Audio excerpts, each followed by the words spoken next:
গতকাল দিনাজপুরে একটা মসজিদ এবং মসজিদ সংলগ্ন সম্ভবত একটা খানকা শরীফ, যেখানে সপ্তাহে সপ্তাহে বা মাসে মাসে মুমিন মুসলমানরা তরিকতপন্থীরা বসে জিকির আজকার আলাপ আলোচনা, ধর্মীয় আলাপ আলোচনা করেন। এটা একেবারে মসজিদের সাথে লাগানো। যতটুকু খোঁজখবর পেয়েছি, এই মসজিদ থেকে সামান্য দূরে হলো একটা পার্ক। এখন পার্ক মানেই তো বুঝেন আপনারা, এগুলি আমি ব্যাখ্যা করা লাগবে? পার্কে যারা যায় এরা সবাই ফেরেশতা যায় না? আপনারা যান, আপনারাই তো যান পার্কে। শুধুমাত্র দিনাজপুরের ওই পার্কে তো সমস্যা না, সমস্যা তো সারা দেশে। এগুলির সংশোধন করা, মানুষকে ইসলাহ করা, মানুষকে ধর্মের প্রতি উদ্বুদ্ধ করা, ধার্মিক বানানো দায়িত্ব আমাদের সবার, সব আলেমদের। সেটা আমরা পরিশুদ্ধ না করে পার্কের মধ্যে কি ঘটনা ঘটতেছে এটা কেন্দ্র করে খানকা ভাঙতেছে। খানকা ভাঙ্গার পাশাপাশি এখানে আগুন লাগাইছে, এই আগুন গিয়ে মসজিদে পর্যন্ত লাগছে। উদ্দেশ্য পার্ক নয়, পার্ক একটা ইস্যু। সেই ইস্যুকে কেন্দ্র করে খানকা ভাঙ্গা আল্লাহর ওলিদের অনুসারীদের যে চর্চা কেন্দ্রগুলি, এগুলি ধ্বংস করে দেওয়া হলো তাদের মূল উদ্দেশ্য। ঠিক কিনা বলেন?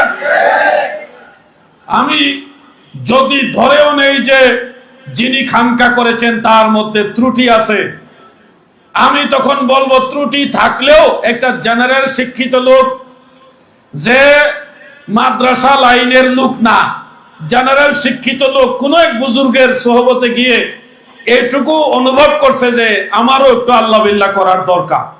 আমি সবারে নিয়ে সপ্তাহে সপ্তাহে জিকির আজকার করবো, নামাজ কালাম এটা আনুষ্ঠানিকভাবে এখানে করব। তার এই জেনারেল লাইনে থাকার পরেও সে একজন ব্যবসায়ী মানুষ, ওই লাইনে থাকার পরেও সে ধর্মীয় একটা মসজিদও বানাইছে, মসজিদের পাশে আলাদা একটা খানকা বানাইছে। এই জিনিসটা কি পজিটিভ নিবেন না নেগেটিভ নিবেন? তার মধ্যে ত্রুটি আছে, ত্রুটি থাকলে এই ত্রুটি সংশোধন করবেন না খানকা ভেঙে ফেলবেন? আমার কথা বুঝতেছেন না আপনারা? যদি ওই খানকার যিনি প্রতিষ্ঠাতা তার মধ্যে দোষ থাকে, সুন্নতের আমলের গ্যাপ থাকে, অথবা কোন ধরনের শারঈ কোন ত্রুটি থাকে, এটা সংশোধন না কইরা খানকা ভেঙে ফেলার পিছনেই আমরা বুঝতেছি এরা ওলি আল্লাহদের দরবার এই দেশে রাখবে না। আল্লাহ ওলিদের মাজার ভেঙে ফেলতে চায়, খানকা ভেঙে ফেলতে চায়। যদি এটা অব্যাহত রাখা হয়, সারা বাংলায় নবীর দুশমনদের দরগাগুলি ভেঙে চুরমার করে দেওয়া হবে। বহু ছাড় দেওয়া হয়েছে, আর ছাড় দেওয়া হবে।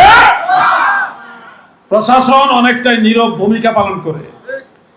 রোগী মারা যাওয়ার পরে ডাক্তার আসে, ঘটনাটা এরকম হয়। আমি আমার ব্যক্তিগত জীবনে যা দেখেছি, আমরা প্রশাসনের সহযোগিতা চাই। আমরা শান্তিপ্রিয় ভদ্র মানুষ হয়েও বিপদে আছি, আইন প্রশাসনকে সম্মান করে আমরা বিপদে আছি। আমরা চাই রাষ্ট্র এবং সরকার এই বিষয়গুলি কঠিনভাবে মোকাবেলা করুক। যদি কোথাও কোনো ত্রুটি থাকে, ও ভাই একটা লোক ধরেন দাড়ি রাখছে না, আজকে রাখছে না, আল্লাহ দয়া করলে কালকে রাখতেও পারে। কিন্তু যেই লোক দাড়ি রাখা বলৎকারী করে, এই বিসি মৌলবীরার অবস্থা কি? তাদের চাইতে তো দাড়ি চাচা লোকটা ভালো, তাদের চাইতে ভালো। যে লোকটা আজকে দাড়ি রাখছে না, কালকে সে বুঝাইলে রাখবে। কারণ আমরা জানি মাদ্রাসার কোনো দোষ না, দোষ হইল তার চরিত্র ভালো না। যে দোষী তাকে সংশোধন করতে হবে, এটাই তো নিয়ম।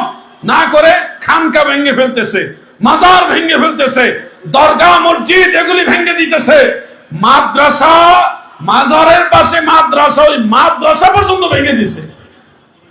এগুলি কোন ইসলাম? যার জবান থেকে, যার হাত থেকে অন্য মুমিন মুসলমানরা নিরাপদ না, সে তো নিজেই মুসলমান না।